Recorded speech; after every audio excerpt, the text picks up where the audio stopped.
diprioritaskan. Benar banget. Nah, dan itu mulai dari kelengkapan prasarananya gitu loh, dan juga untuk gurunya. Benar. Nah, gurunya seperti yang dilakukan oleh Pemda Pasbar ini komit untuk pemerataan pendidikan. Salah satunya dengan memang melengkapi prasarana, terus juga menugaskan guru-guru nih, ada sekitar 800 guru P3K yang ditugaskan di Pasaman Barat gitu. Benar banget. Jadi pemerataan ini agar beberapa sekolah di Pasaman Barat sendiri juga itu ada gurunya. Betul. Karena beberapa daerah di Pasaman Barat, apalagi daerah terpencil, Amelia, kita kasihan juga gurunya juga minim, terus juga fasilitasnya juga buruk, dan mudah-mudahan dengan pemerataan ini bisa terrealisasikan juga, dan juga itu daerah-daerah yang tidak terjangkau bisa mendapatkan fasilitas yang baik dan guru-guru yang baik juga nih tentunya. Betul. Nah, namun seperti apa nih, Oscar, informasi selengkapnya kita akan hadirkan untuk pemirsa, ini dia untuk Anda. Meningkatkan kualitas pendidikan di Pasaman Barat, pemerintah daerah terus berupaya menambah jumlah guru dan sarana penunjang pendidikan. Pasalnya saat ini masih terdapat beberapa sekolah di daerah pinggiran yang kekurangan sarana penunjang dan SDM pengajar. Penambahan sekitar 800 orang guru P3K tahun lalu dinilai masih belum mampu memenuhi kebutuhan tenaga pengajar yang ada di Kabupaten Pasaman Barat. Terlebih saat ini keberadaan para guru tersebut belum merata di seluruh kecamatan di Kabupaten Pasaman Barat, sehingga pemerintah daerah terus mengusulkan formasi tenaga P3K atau CPNS agar bisa memenuhi kekurangan saat ini. Bupati Kabupaten Pasaman Barat Hamsuardi menegaskan semua warga Pasaman Barat dalam usia sekolah harus mendapatkan pendidikan secara maksimal. Sehingga penambahan sarana dan pemerataan bangunan sekolah harus dilakukan seiring dengan penambahan jumlah penduduk serta tingginya kebutuhan terhadap pendidikan. Di sisi lain, pemerintah daerah saat ini juga fokus melakukan perbaikan terhadap puluhan sekolah yang terdampak bencana beberapa waktu lalu. Perbaikan bertahap tersebut diharapkan mampu memulihkan niat belajar dan psikologi siswa, khususnya di Kecamatan Talamau dan Kecamatan Pasaman yang terdampak gempa. Sarana kita baik bangunannya maupun tenaganya sudah tercukupi di Pasaman Barat. Saya yakin mudah-mudahan ke depan pendidikan di Pasaman Barat akan lebih bagus kepada seluruh siswa SD, SMP, dan SMTA di Pasaman Barat. Mari belajar dengan baik, kejar mutu pendidikan. Secara anggaran, pemerintah daerah juga berikan perhatian lebih terhadap sarana pendidikan dan pengangkatan jumlah P3K. Bahkan tahun lalu, P3K didominasi oleh tenaga pendidik dan kesehatan. Sementara itu, beberapa sekolah yang berada di daerah terisolir seperti di Kecamatan Kinali, Kecamatan Kotobalingka hingga Sungai Beremas sudah diinventarisir untuk dilakukan pendataan dan diberikan skala prioritas dalam pembangunan dan pemenuhan kebutuhan SDM di sekolah tersebut.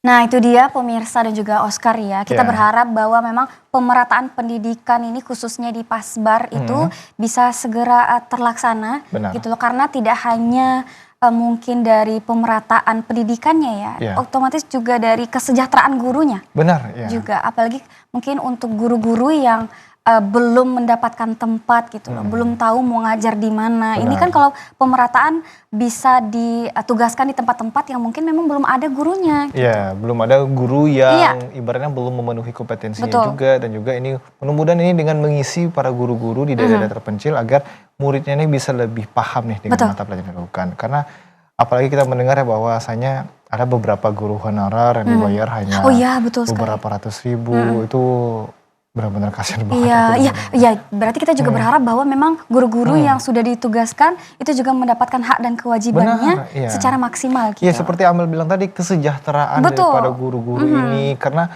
guru-guru itulah yang menjadi tombak untuk para murid-murid ini. Penerus bangsa. Benar banget, untuk Indonesia Emas tahun 2045 nanti, Amel. Ini masih tentang pemerataan juga, fasilitas juga di beberapa daerah, tapi ini tidak terkait dengan pendidikan. Ini mengenai fasilitas yang ada di jalan raya di daerah Solok Selatan, yang mana ini ada di salah satu daerah Solok Selatan, itu jembatannya itu ambruk, Amel. Karena intensitas hujan yang sangat-sangat tinggi beberapa hari terakhir ini, dan juga terjadinya banjir di daerah tersebut. Namun kita penasaran bagaimana kondisi dari jembatan ini, Amel dan pemirsa, dan ini dia untuk Anda informasi selengkapnya. Jembatan penghubung antar kampung dan Sungai Sungkai, Kecamatan Sangir, Balai Janggo, Kabupaten Solok Selatan ambruk diterjang banjir. Hal itu karena tingginya curah hujan dan meluapnya Sungai Barak Panjang beberapa bulan yang lalu yang mengakibatkan jembatan ambruk dan terputus. Kondisi ini menyebabkan terganggunya mobilitas masyarakat Sungai Sungkai dan masyarakat Solok Selatan yang akan menuju ke Kabupaten Darmasraya. Salah seorang masyarakat, Reza, mengatakan keadaan ini sudah berjalan sekitar 4 bulan lebih dan belum ada perbaikan hingga saat ini. Untuk saat ini kondisi jembatan masih dalam keadaan ambruk dan hanya bisa dilewati oleh kendaraan roda 2 dengan jembatan sementara yang kondisinya juga sangat mengkhawatirkan. Sementara kendaraan roda 4 terpaksa harus mencari jalan yang lain. Sekitar 4 bulan yang lalu, Bang, menjelang tahun baru. Oh, ini penyebabnya apa, Bang? Gara-gara ini, Bang, banjir bandang, Bang. Banjir bandang ya, Bang? Oh, hujan deras terus banjir bandang. Iya, banjir, Bang. Mengakibatkan jembatan putus. Oke.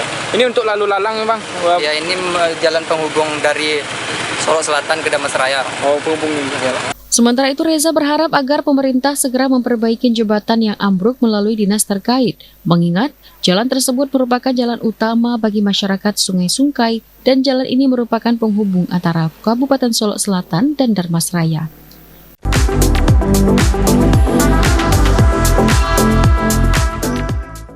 Astagfirullahaladzim. Iya, parah banget ya parah ternyata banget ya. ternyata, dan itu udah berlangsung selama 4 bulan loh ternyata. Iya, terus kita lihat juga ya, Oscar, kalau jalan itu ya pada malam hari, itu kayaknya sangat-sangat tidak aman ya. Karena juga nggak ada rambu-rambu yang memberitahu bahwa jalan itu tuh lagi rusak. Benar. Dan curam banget ke dalam. Benar gitu. banget, dan itu hanya bisa dilalui oleh kendaraan roda 2 pada saat itu. Tidak ada penerangan lampu, Iya, tidak ada rambu betul. lalu lintas juga. Dan itu benar-benar mengkhawatirkan banget suasana di sana. Iya, walaupun bisa dilalui oleh roda 2, tadi kita lihat ya, tapi tetap rawan banget gak sih? Rasanya itu masih gimana ya, mungkin ada kemungkinan bakal roboh lagi yang dilalui yang sedikit roda 2. itu tadi bakal roboh lagi dia, astaga. Yang kita berharap semua ya, mudah-mudahan ini cepat diatasi juga, pemerintah setempat juga cepat memperbaiki nih jembatan yang ambruk ini. Karena ini merupakan jalan penghubung antara daerah Solok Selatan dan Darmasraya. Karena ini juga vital juga sebenarnya, Amel. Apalagi juga perjalanan perekonomian juga melalui sana juga. Betul. Dan ini untuk para pengendara ya yang melalui jalan tersebut harap berhati-hati gitu loh. Bener ya. Harap berhati-hati, atau mungkin kalau bisa memang cari alternatif lain deh. Jalannya daripada dipaksakan lewat ke sana, nanti takutnya terjadi hal-hal yang tidak kita inginkan gitu. Bener banget. Ya nggak apa-apa deh muter jauh ya. Yang penting kita selamat sampai tujuan ya, Amel. Iya, betul sekali. Ya pemirsa, itu dia pemirsa beberapa informasi di wilayah Sumatera Barat. Pemirsa, berbagai macam informasi yang telah kami sampaikan juga. Dan nanti jangan kemana-mana dulu pemirsa, nanti setelah ini ya, Amel ya, bakal ada siapa nih, Amel? Bakal ada seperti yang sudah kita spill tadi, ada desainer dan masih muda gitu loh. Jarang-jarang kita ketemu desainer secara langsung ya, mungkin bakal banyak sekali inspirasi atau pengalaman yang kita bakal bagi nanti ya, Oscar ya. Jadi jangan kemana-mana pemirsa, tetap di Ngopi Ngobrol Penuh Inspirasi.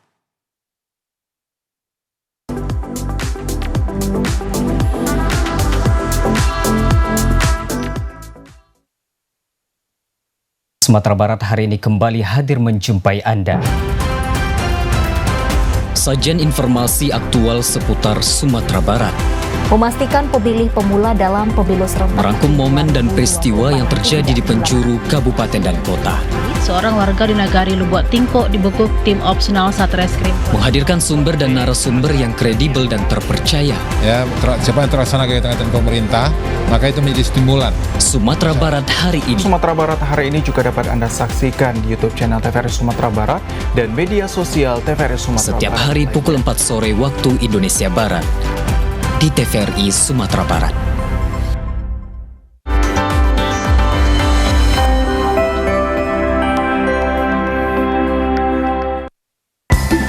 Aksi kocak Cabiak dan Lydia memang tak ada habisnya. Menghibur orang itu salah satu kegiatan sosial juga ya. Keduanya begitu padu menyajikan hiburan sekaligus informasi dan edukasi pada pemirsa. Jadi betul kan mereka punya. Sebagai ketua RT, Rumah Cabiak selalu terbuka menerima mereka yang masuk ke wilayah RT-nya. Pak RT ya, panggilan. Kok jadi takut, kok jadi Pak RT? Yuk nonton komunitas awal. Setiap Jumat pukul 2 siang waktu Indonesia Barat di TVRI Sumatera Barat.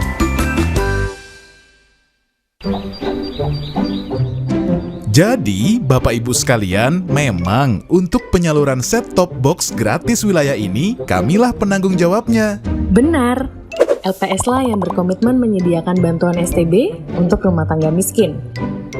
Perkiraan jumlah rumah tangga miskin 6,7 juta. Ini sesuai PP 46 tahun 2021. Kominfo pun juga ikut dalam penyaluran STB. Pemerintah mempersiapkan sekitar 1 juta bantuan STB. Walah, jadi wilayah ini tanggung jawab TV swasta. Iya. Nah, jika Bapak Ibu ingin memantau info penyaluran STB, bisa lihat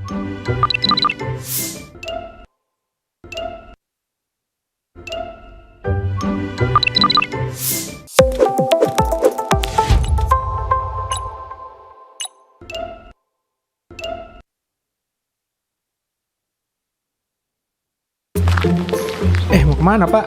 Mau benerin antena. Siarannya bersemut kalau nggak dipegangin. jangan gerak! Pakai set-top box, Pak. Saya mau udah pakai di rumah, gratis lagi. Kok bisa? Kan karena saya sudah terdaftar sebagai rumah tangga miskin penerima STB. Cara daftarnya gimana tuh? Gak pakai daftar. Selama rumah tangga miskin yang masuk kriteria pasti dapet. Cuma yang menjadi penanggung jawab penyaluran STB adalah 11 LPS ini. Kominfo pun juga menyiapkan 1 juta STB. Nah, Pak Malik ini sudah dapat lebih awal dari bantuan pemerintah. Wah, kira perlu daftar. Tenang, tinggal tunggu tanggal mainnya aja.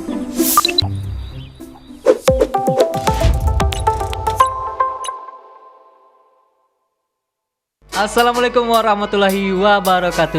Menemani siang Anda dengan obrolan podcast yang menarik. Dipenuhi segudang informasi dari bintang tamu yang menginspirasi. Tampilan aja saya ngasih Semakin asik bareng host yang seru dan menyenangkan, Desbi Sugari. Akan menemani waktu istirahat siang dan sanak selama Tampe Mauta. Mautanya orang awak. Risiko tampe. Senin dan Selasa pukul 2 siang di TVRI Sumatera Barat dan dapat ditonton kembali di kanal YouTube TVRI Sumatera Barat.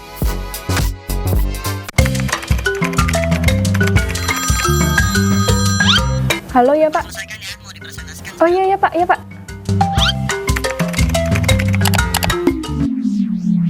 Ya, di lampu.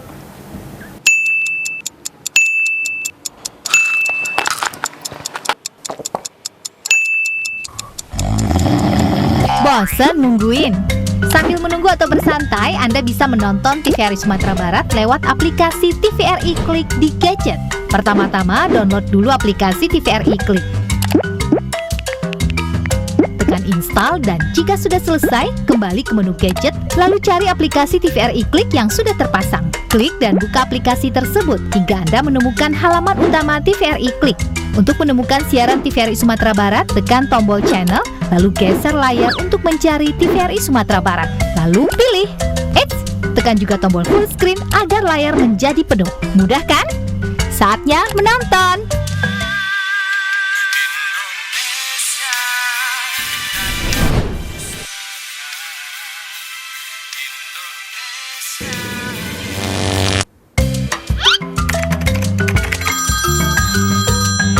Ya halo Pak. Hah? 5 menit lagi?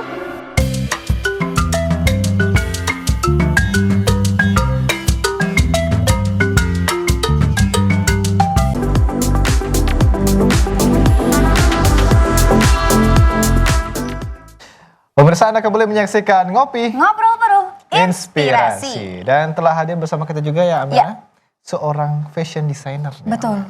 Waduh. Sebenarnya saya minder nih berada di satu studio dengan beliau. Ini iya, aku makanya hari ini agak fancy gitu. Iya, agak fancy. Karena kita gitu. mau ketemu seorang fashion designer. Kita perkenalkan langsung aja kali Amel. Iya. Ini dia pemirsa Muhammad Ridho. Halo, selamat siang. Selamat siang. Ya, bagaimana kabarnya hari ini, Ridho? Baik ya. Mulai kalau dari look aja udah kelihatan bahwa dia seorang fashion designer. Fashion designer ada. Udah berasa ya gitu. Udah ya, berasa banget gitu. Tapi fashion designer sendiri ini sudah berapa lama nih Ridho masuk ke dunia fashion design? Oh, kalau untuk eksekusinya itu mungkin dari tahun 2021 ya, Bang. Kalau untuk minat atau berkecimpung di dunia jahit menjadi itu mungkin dari kelas 3 SD. Oh, dari kelas 3 SD? Wow. Kita kelas 3 SD ngapain ya Oscar? Oke, dari kelas 3 SD. Ya, dari kelas 3 SD. Itu berawal aku punya om yang kalau bahasa Minang itu tukang jahit. Itu tukang jahit. Ya, punya tailor. Jadi dengan tingkat kekepuan yang tinggi, aku selalu datang ke studio, anggap galeri ya, ke galeri beliau, dan aku mencoba pokoknya kepo, ngecoba ini mesin jahitnya dari masih pakai pedal gayu hingga ke yang pakai dinamo.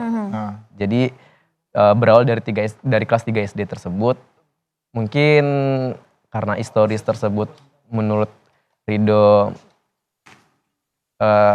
terlalu sering, berkenan banget. Jadi sampai sekarang mungkin terwujud. Memang dulu cita-citanya emang pengen jadi fashion designer juga. Dari SD itu? Ya. Dari SD itu sudah berpikir jadi pengen fashion designer gitu ya? Maksudnya apa gitu? Dari kan awalnya mungkin karena melihat omnya. Karena melihat omnya Rido. Cuman pasti ada satu hal yang kayak merasa, wah ini ternyata passion saya di sini. Gitu loh. Apa tuh titik balik hal tersebut? Oh gitu. Mungkin karena Rido mungkin dari kecil tuh udah berkecimpung di dunia seni ya. Kan busana atau fashion itu juga merupakan bagian dari seni ya Kak Amel ya. Iya betul. Rido suka banget dengan warna. Warna gimana dulu? Warna, pokoknya warna yang menarik. Pokoknya banyak warna itu Rido suka. Jadi Rido suka setiap melihat warna, apalagi ini ya tekstil atau kain.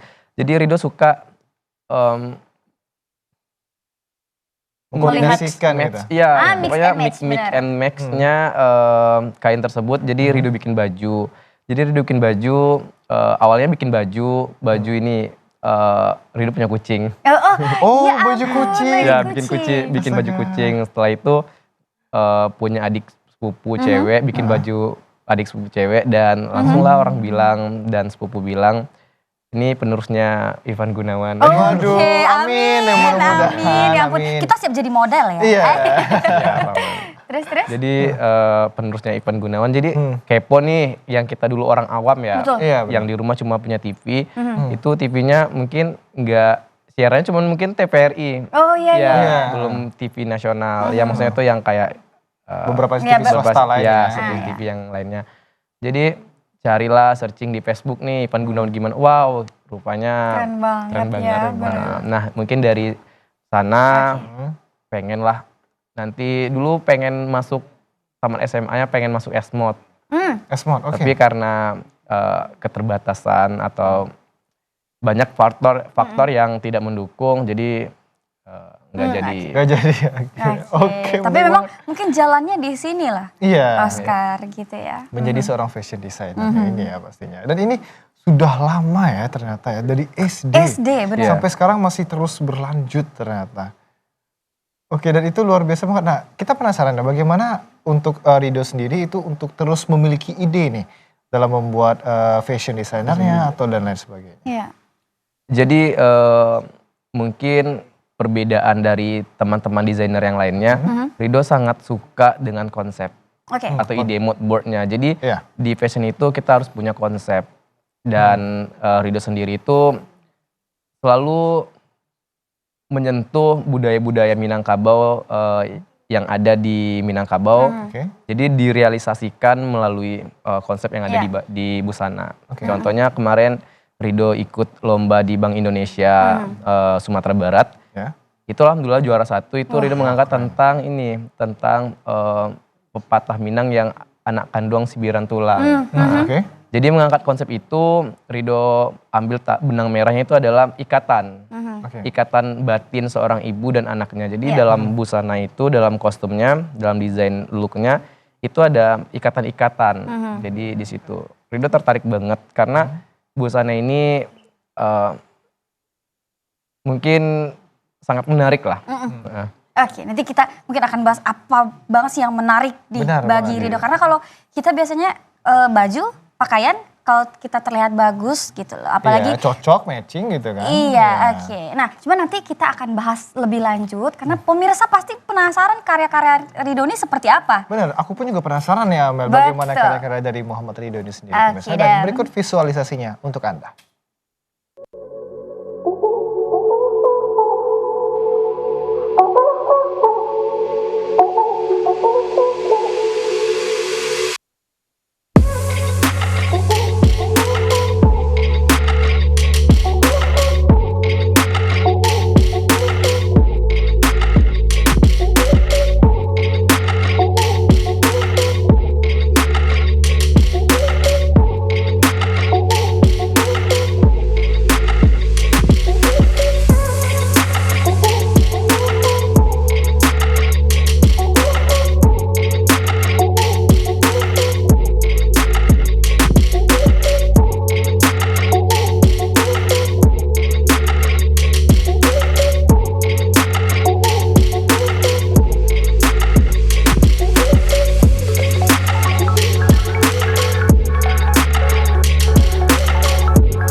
Wah, keren banget ya. Keren, itu salah satu runway yang pernah dilakukan oleh Ridho ya. Cuman kan tadi kita udah bahas nih, Ridho tuh suka dengan konsep gitu ya. Suka apalagi dengan budaya-budaya Minang. Kalau dari desainer sendiri tuh ya, kalau di dalam dunia fashion design, itu kainnya kan kita sebut wastra ya? Iya, wastra. Nah, wastra yang digunakan itu apa? Kalau kita memang mengangkat Minang, apakah memang harus wastra Minang?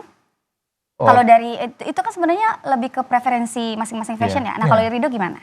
Kalau aku sendiri sih mungkin itu kan sebenarnya kan cocok logi. Tapi ya kalau untuk efisiensinya, kalau kita mengangkat tentang budaya Minangkabau, ya semestinya harus benar-benar wastra Minangkabau.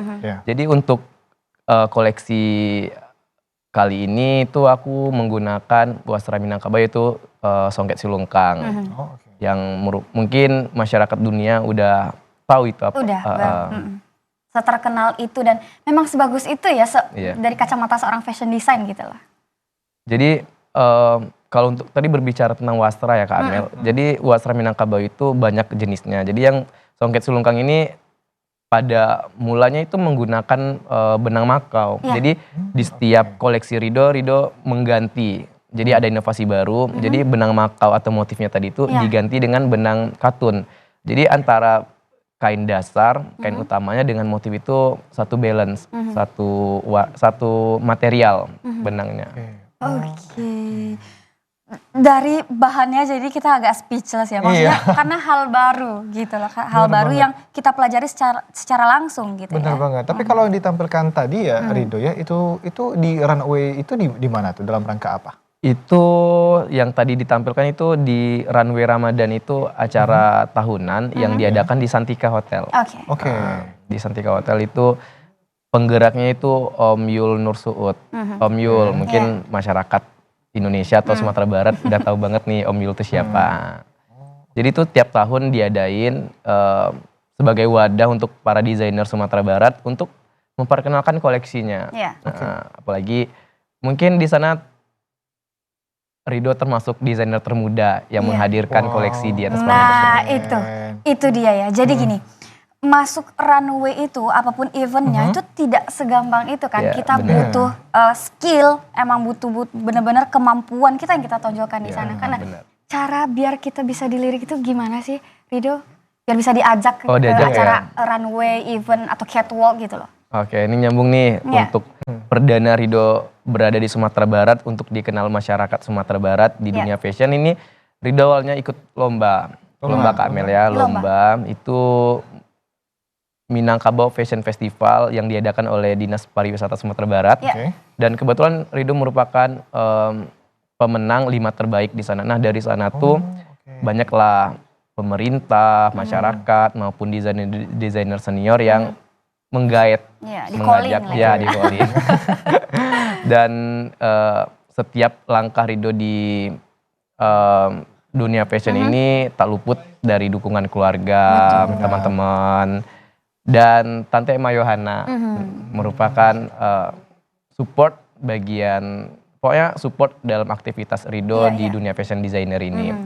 Dulu Ridho pernah juara 1 tingkat nasional itu di Tangerang Fashion Festival. Ya, itu disponsori oleh Rumah Gadang Indonesia. Keren banget. Jadi itu bukti nyata bahwa kesuksesan kita itu tidak terlepas dari dukungan orang sekitar kita ya. Benar. Dan ternyata itu ikut runaway-nya sendiri juga bukan sembarang orang juga ya. Seperti Amel bilang, Ridho bilang tadi ya. Ternyata itu, dan Ridho pun pernah ikut kejuaraan dan itu menang juga di sana. Baik banget. Nah, tapi ngomongin, aku penasaran nih soal idenya ini nih, Amel dan pemirsa Ridho juga. Ini untuk ide-idenya sendiri itu, untuk Ridho menentukan idenya, itu bagaimana sih? Tadi kan ada idenya tadi dari Minangkabau juga. Suka yang berkonsep gitu. Inspirasinya sendiri itu, atau wah saya ini tertarik dengan motif ini, buat ide seperti ini aja, atau bagaimana? Kalau untuk ide itu merupakan hal tersulit sih. Karena mix and match busana tersebut atau outfit atau look tersebut benar-benar nyata dengan konsepnya. Jadi kalau kita ngangkat tentang tadi sibiran tulang, kita benang merahnya adalah ikatan, tetapi di dalam busana tersebut tidak ada ikatan. Nah, jadi akan dipertanyakan dong sama masyarakat. Nah, jadi sebaiknya emang benar-benar nyata dari konsep dan ide gagasan tadi dengan busananya. Kalau Ridho sendiri biasanya apa dulu nih? Tentukan konsepnya dulu atau cari dulu desainnya, baru nanti dibikinkan berarti tema saya judulnya ini gitu, atau judul dulu Ridho cari, nanti desain Ridho tuh berdasarkan judul yang telah Ridho buat kita. Kalau mungkin Ridho beda-beda ya dengan desainer yang lain. Mungkin kalau Ridho yang pertama itu adalah konsep, Kak. Jadi biar nggak kemana-mana. Nggak maksudnya itu setelah kita mendesain, kalau misalnya nggak ada konsep, mungkin bakal buntu ya, bahasanya itu buntu. Jadi nggak kemana-mana, nanti desain mau dikemanain, ini mungkin warnanya dikemanain. Jadi kan kalau mix and match itu tuh warna, desain, konsepnya harus sesuai dengan konsepnya gitu. Apalagi orang yang pakai, dari tone warna kulit, dari kecocokan materialnya, dan kayak wasra tadi kan ada benang makau yang Ridho bilang tadi, dan mau di mix dengan material dengan bahan-bahan material yang seperti menimbulkan nuansa doff atau seperti jeans, itu kan mungkin kurang cocok nih, karena jeans yang doff di mix dengan wastra songket yang metalik kan mungkin kurang cocok. Jadi kita sesuaikan. Mix and match itu tadi. Ngomong-ngomong mix and match juga nih Amel, kan tadi Ridho bilang dengan warna kulitnya juga nih. Warna kulit orang kan berbeda-beda. Nah, untuk Ridho mau menyesuaikannya itu gimana caranya? Apa yang diperhatikan tadi, warna kulit orangnya kah atau bagaimana? Ya, kalau misalnya ini tergantung klien sih, Kak ya. Kalau misalnya kliennya butuh rekomendasi dong buat aku nih gimana, buat kulit aku kan kebanyakan nih kalau kita orang Asia tuh sawo matang. Jadi mungkin kalau sawo matang sih nyarinya nggak terlalu terang dan nggak terlalu gelap. Kalau terang ya, kalau terlalu misalnya merah nih, merahnya menyala tuh ntar dibilangin dendeng balado. Maksudnya tuh enak dong dendeng balado. Jadi ya kita sesuaikan. Misalnya kayak aku nih kan kulitnya sawo matang, cari warna yang benar-benar menurut aku tuh pas. Kalau coklat sama sawo matang kan aku terlihat putih nih. Enggak kalau aku pakai bajunya yang warna hitam atau apa kan enggak terlalu naikin tone. Kalau coklat kan mungkin tangan aku atau kulit aku kan lebih menonjol gitu. Iya. Berarti memang disesuaikan dengan kebutuhan. Nah, kalau untuk kita nih, kalau untuk saya nih Ridho, gimana? Ini kayaknya ini deh.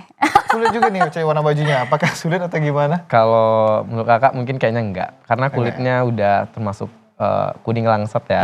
Nah, udah aman sih kayaknya. Udah kayak langsat gitu.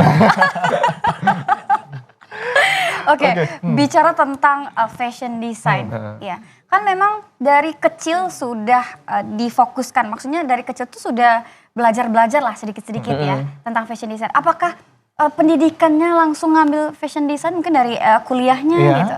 Oh enggak, aku mungkin kalau dari kuliah ya Kak ya. Aku kuliah di Universitas Negeri Padang, jurusan atau Departemen Pendidikan Seni Tasik. Itu fokusnya tari, bukan fashion designer. Jadi aku lanjut, aku juga merupakan seorang magister seni di Universitas Negeri Padang. Dan sekarang berprofesi sebagai seorang pendidik di SMK Negeri 6 Padang, guru Keminangkabauan. Dan selain itu aku juga merupakan dosen luar biasa di Universitas Askia. Ini kayak dibungkus semua tuh keahlian oleh Rido ini, gitu ya. Selain fashion designer juga seorang pendidik juga. Seorang pendidik dan memang seorang penari loh. Aku sebenarnya tahu banget nih Rido ini gimana kemampuannya dalam dunia tari gitu loh. Kayak benar-benar kalau seni itu ya bisa kita pelajari sebenarnya Rido kalau kita mau ya. Ya kalau berbicara tentang seni sih, aktivitas kita ini merupakan seni. Betul. Seni gerak, seni berperan, berbicara seperti ini seni peran, seni sastra. Jadi mungkin cenderungnya bagaimana seseorang tersebut menekuni. Nah kalau seni itu sebenarnya nggak sulit sih. Banyak kan orang bilang, aku nggak bisa nari nih, aku nggak bisa nyanyi nih. Nah kalau ditekuni ya bener kan Kak Amel, kalau ditekuni kita benar-benar belajar, semangat, ada effort di sana, mungkin pasti bisa. Pasti bisa, kayak Rido ini lah, bukti nyata. Bukti nyata ya, ini pemirsa nih. Tadi juga ada seni tari, terus juga mengajar juga budaya Minangkabau ya berarti ya? Di Askia ternyata. Kalau di Askia itu dosen pendidikan seni, tapi kalau BAM itu di SMK Negeri 6 Padang. Oh, di SMK Negeri 6 Padang mengajar sebagai guru BAM. Guru BAM. Nah itu untuk Rido sendiri nih, memilah-milah waktunya itu bagaimana itu?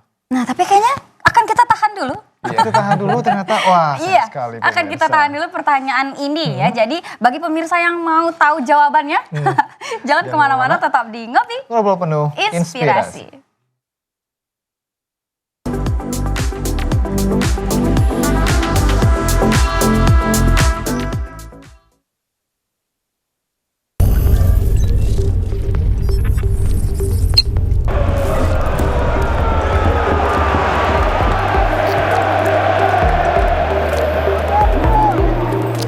Apaan sih? Tiap nonton TV ada aja masalahnya.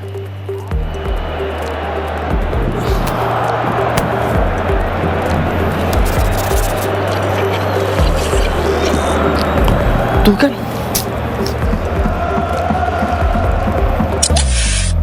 Cigi, help me please. Siap bos, apa yang bisa Cigi bantu? Order TV baru sekarang juga. Ganti TV jadulku ini. Mana gambarnya parah banget lagi. Ya, kenapa harus beli TV baru sih bos? Kan sekarang sudah ada siaran TV digital. Hah? Siaran TV digital? Gimana? Siaran televisi digital itu siaran televisi yang menggunakan modulasi sinyal digital. Tentunya akan menghadirkan kualitas gambar yang lebih bersih, suara yang lebih jernih, dan gratis bos. Emang TV-ku yang ini bisa buat nonton siaran digital? Tentu dong bos. Bagi yang menggunakan perangkat TV analog, bisa memakai set-top box. Set-top box adalah alat untuk mengkonversi sinyal digital menjadi gambar dan suara yang dapat ditampilkan di TV analog biasa. Terus nyari alatnya di mana?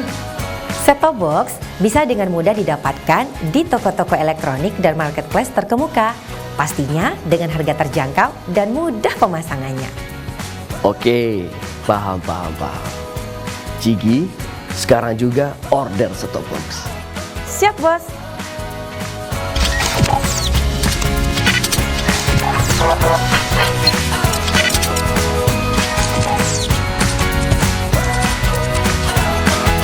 Ayo beralih ke siaran digital. Bersih gambarnya, jernih suaranya, dan canggih teknologinya. Go!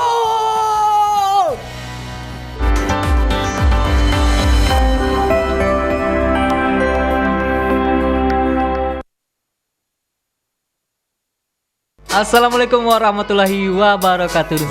Menemani siang Anda dengan obrolan podcast yang menarik. Visualkan. Dipenuhi segudang informasi dari bintang tamu yang menginspirasi. Tampilan aja saya ngasih map. Semakin asik bareng host yang seru dan menyenangkan, Desbi Sugari. Akan menemani waktu istirahat siang dan sanak selama Tampe Mauta. Mauta orang awak disiko Tampe. Senin dan Selasa pukul 2 siang di TVRI Sumatera Barat dan dapat ditonton kembali di kanal YouTube TVRI Sumatera Barat.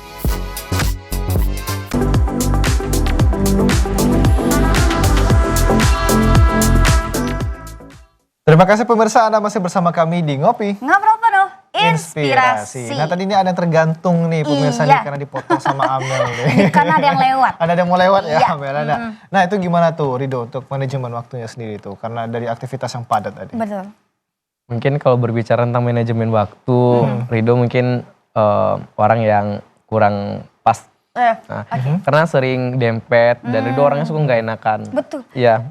Kadang si A udah bilang, nih kita jajan ke sini. Yang si B bilang, mungkin waktunya tuh berdempetan. Selalu dibilang iya. Nah mungkin banyak senior-senior mungkin kayak Kak Amel, senior-senior di komunitas, selalu ngingetin, ngasih pelajaran, pengalaman. Untuk membagi waktu itu bagaimana. Nah mungkin Rido memilahnya mungkin kayak di dahuluan punya awak, di laluan punya orang gitu.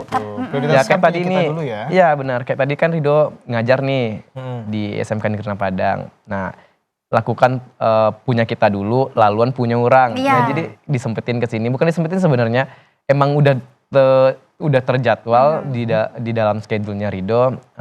Nah setelah ini nanti langsung lagi ke lomba modis Yong dari Dekran Nasda jam 15.00. Nah, mungkin kalau untuk membagi waktu semua orang mungkin bisa terkatakan susah ya Kak Amel ya. Tapi ya dijalani aja sih. Kadang juga masih ada miskomunikasi lah. Keteterannya pasti ada. Pasti. Cuman kita sebisa mungkin profesional di jadwal-jadwal yang sudah kita iakan itu. Iya benar. Gitu loh. Ini padat ya tadi Iya padat banget padat nih. banget ya rasanya. Terus ngomong-ngomong juga tentang fashion design ya, Oscar ya kan.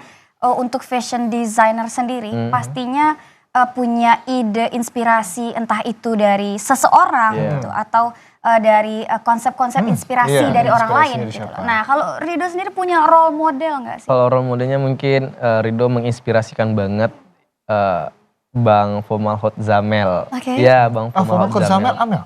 Salah. Oh salah, bukan beda orang ya? Ya Bang Fomal Hot Zamel itu merupakan role model untuk fashion designer yang ada di Sumatera Barat maupun Indonesia.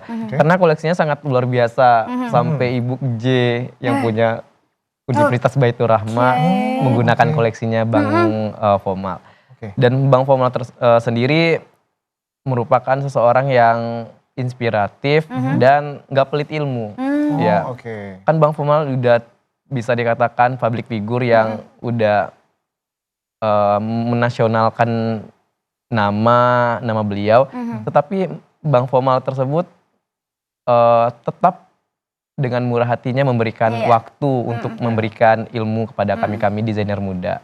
Aku masih sering kok kontak, tanya-tanya ke Bang Fomal, mungkin sampai ke rumahnya atau ke galerinya, nanya-nanya tentang ilmu desainer ini gimana. Jadi banyak ilmu yang yang dikasihkan Bang Fomal ke aku. Dan satu lagi itu ada Ibu Prisma Yeni, itu juga merupakan guru di fashion designer Rido. Oke, menarik. Jadi berarti ada beberapa orang di Sumatera Barat pastinya ya Rido ya. Dan juga ini ngomongin koleksinya nih. Nah koleksi sendiri itu Rido ada target pasarnya juga nggak sih? Ibaratnya berhijab aja atau tradisional aja atau modern? Oh, mungkin Rido merupakan generasi Z ya. Iya, Gen Z. Ya, Gen Z. Tolak ukur atau utama Rido, maksudnya tuh tolak ukur paling utama itu menduniakan wasra ini ke masyarakat atau generasi Z-nya. Maksudnya tuh Rido membuat koleksi bagaimana wasra Minangkabau ini di mix atau dibuat koleksi yang bisa dipakai oleh masyarakat yang usianya masih terbilang muda dan itu udah beberapa teman-teman yang ada di Sumatera Barat sudah memakai koleksi Ridho. Contohnya seperti outer atau jaket denim yang dikombinasikan dengan wasra Minangkabau dan baju kaos yang mungkin itu terbilang casual ya, dan itu ada sentuhan dari wasra Minangkabaunya juga tidak sebatas fashion aja. Ridho juga mungkin ke style. Ada handbag yang ada wasra Minangkabaunya juga dan tote bag yang ada wasra Minangkabau yang sering digunakan oleh anak muda pergi hangoutnya ke coffee shop menggunakan tote bag yang ada wasra Minangkabau. Jadi dengan hal tersebut Ridho bisa memperkenalkan kepada masyarakat luas bahwa budaya itu juga bisa dipakai untuk umur berapapun gitu, untuk siapapun. Dan digunakan untuk momen apapun, wasra itu bisa tidak terbatas gitu. Kita memang mengikuti perkembangan zaman, tetapi tidak meninggalkan kebudayaan kita sendiri ya. Nah, itu Berarti yang paling penting. koleksi dari Ridho sendiri itu kebudayaan dalam Minangkabau tapi dieksekusi dengan lifestyle modern berarti ya. Oke, menarik banget. Iya, itu makanya mungkin untuk konsumennya sendiri itu lebih luas lagi ya. Iya gitu. benar. Apalagi untuk anak-anak muda yang seharusnya menjadi pelestari kebudayaan kita. Benar banget, penerus bangsanya. Betul. Juga. Oke, dan Ridho ini juga tujuan Ridho sendiri nih menjadi seorang fashion designer itu apa sebenarnya? Kemana arahnya? Kemana perginya nantinya? Kemana perginya? Oke, mungkin tujuan ya menjadi orang sukses ya kayak. Amin. Semua orang. Suksesnya dunia akhirat. Iya, mungkin kalau dilihat profesi yang mungkin mendominan yang diminati oleh konsumen atau produsen di Indonesia sendiri itu di dalam bidang fashion dan kuliner. Nah, jadi menurut Ridho fashion ini akan menjanjikan pundi-pundi rupiah, menjanjikan karir yang sangat bagus. Jadi mungkin setelah ini Ridho akan ada launching atau grand opening RD House. Jadi Ridho punya RD House. RD House itu namanya berangkat dari nama Ridho. House itu adalah rumah. Di sini rumah itu bukan sebatas rumah yang milik Ridho sendiri, tapi rumah aspirasi masyarakat, rumah tempat berkumpulnya kami fashion designer maupun orang-orang seni. Jadi di situ nanti Ridho akan mempromosikan koleksi-koleksi Ridho dari etnik hingga ke casual. Ini aku penasaran nih ya. Tadi kan kita udah tanya tujuannya. Kalau untuk gini deh, keinginan terbesar gitu loh, Ridho. Kalau contohnya kalau untuk penyanyi keinginan terbesarnya pasti sejauh ini tuh adalah konser sendiri. Gitu. Nah, kalau dari fashion designer sendiri apa sih keinginan terbesarnya gitu loh? Keinginan terbesarnya ya kalau penyanyi kan konser, kalau dia mungkin shoot di beberapa negara. Wah. Salah satunya apa tuh? Mungkin sama-sama kita ketahui ada namanya Into Motion. Into Motion itu binaan dari Bank Indonesia.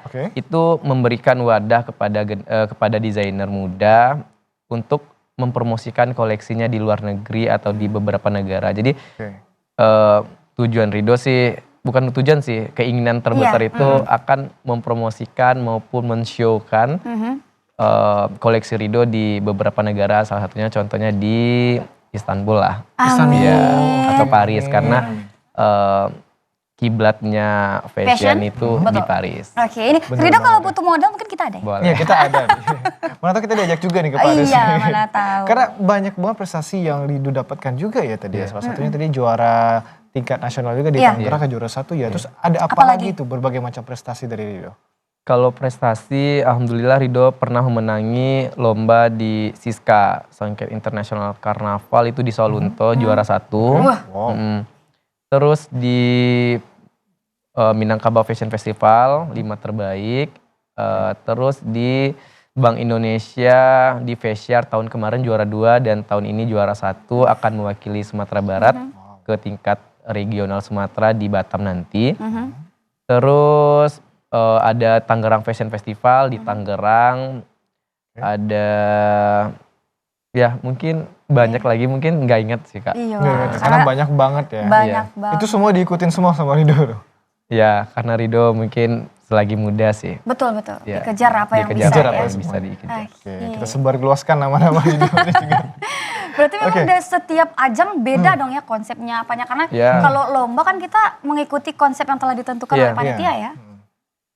Kayak misalnya di di Minangkabau Fashion Festival itu temanya Muslim casual. Ya. Jadi tidak luput dari ketentuan atau kriteria bagaimana busana muslim yang benar-benar seutuhnya muslimah itu seperti apa. Contohnya kalau seorang perempuan muslim itu tidak boleh menggunakan baju yang membentuk lekuk tubuhnya. Jadi kita sesuaikan. Mau casual tapi dia tetap dalam kasanah muslimah. Oke. Dan juga Rido kan sudah lama ya dari kelas 3 SD juga ya menjadi seorang fashion designer. Tapi menjadi seorang fashion designer sendiri bagi Rido itu seperti apa sih? Nyamankah? Apakah ada suka dukanya atau bagaimana? Kalau untuk fashion designer ini kalau berbicara tentang suka atau duka suka atau keterbatasan lainnya, mungkin untuk nyaman pertama itu nyaman banget. Rido seorang penari, pernah berada di dunia tari, dunia peran, dan pindah ke dunia fashion designer. Mungkin untuk untuk merealisasikan ide, mungkin Rido lebih nyaman di bagian fashion designer. Untuk dukanya sih banyak, apalagi kita deadline waktu ya. Betul. Itu fashion designer tuh terkenal banget sama waktu. Yang deadline ya. Ya deadline banget. Ketir tuh udah. Enggak hamin satu lagi, hamin jam lagi. Bener lagi. Jadi itu mungkin Rido pernah dulu lomba hamin jam itu baru selesai bajunya. Baru selesai bajunya? Iya baru selesai hamin jam. Dan kadang kalau misalnya perginya naik mobil nih, kadang di mobil juga mempayet. Di mobil ngejahit apa yang gitu. Nah itu biar tetap fokus tuh. Biar tetap fokus karena kan sebenarnya kita dikejar waktu. Cuman kalau tidak fokus kan takutnya tidak sesuai dengan apa yang kita harapkan nih. Kain kita atau baju desain kita tuh. Gimana biar tetap fokus tuh Rido gimana? Buat biar fokus sih gimana ya ngomongnya? Ya Rido mengkesampingkan gangguan-gangguan dari luar. Maksudnya itu kayak gini Kak. Kadang deadline itu orang udah dihantam sana sini kan. Tapi pokoknya ya dikesampingkan aja. Pokoknya fokus dulu ini tujuan pertamanya ngapain. Menyelesaikan ini udah selesaikan, nanti selesai nggak selesainya di waktu yang dibutuhkan, ditentukan ya. Yang penting kita udah usaha. Ya yang penting udah usaha gitu. Oke, bener banget Rido. Nih Rido nih mungkin pertanyaan terakhir juga ya. Karena kita sudah mendekati jamnya juga. Harapan dan saran-sarannya nih untuk para fashion designer atau untuk Rido sendiri nanti ke depannya bagaimana? Oke, harapannya mungkin untuk senior dulu ya.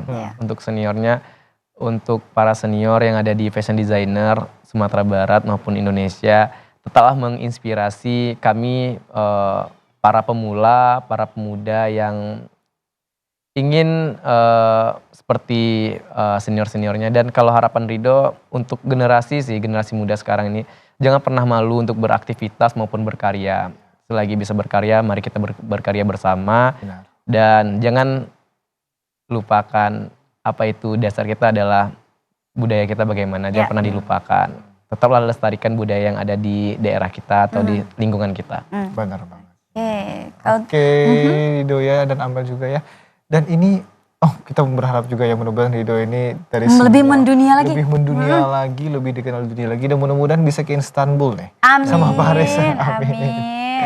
Oke. Dan juga ya kita lihat dari Rido sendiri ya Amela itu banyak banget prestasinya, juga koleksinya tadi kita lihat juga banyak tadi kan. Ada tidak sih koleksi kedepannya apa yang dibuat nih?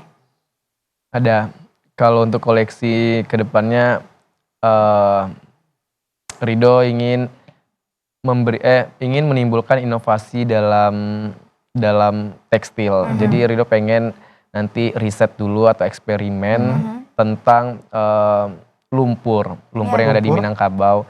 Jadi bagaimana lumpur tersebut memberikan nuansa warna dalam sebuah kain. Jadi nanti kainnya itu akan Rido jadiin baju. Oke, itu dia ternyata. Sudah di-spill dikit nih ternyata Amel koleksi terbaru. Mudah-mudahan apapun ini tujuan atau impian yang ingin dicapai oleh Rido bisa tercapai dan juga semakin dikenal oleh masyarakat Ridonya ya. Benar banget. Dan pemirsa tidak terasa pula ya, demikian pula Ngopi pada siang hari ini. Jangan lupa saksikan terus Ngopi setiap hari Senin hingga Jumat pukul 11. Hanya di mana, Amel? Hanya di TVRI Sumatera Barat. Saya Oscar. Dan saya Amelia Jamal mewakili kerabat kerja yang bertugas. Mohon pamit undur diri. Selamat siang dan sampai jumpa pemirsa.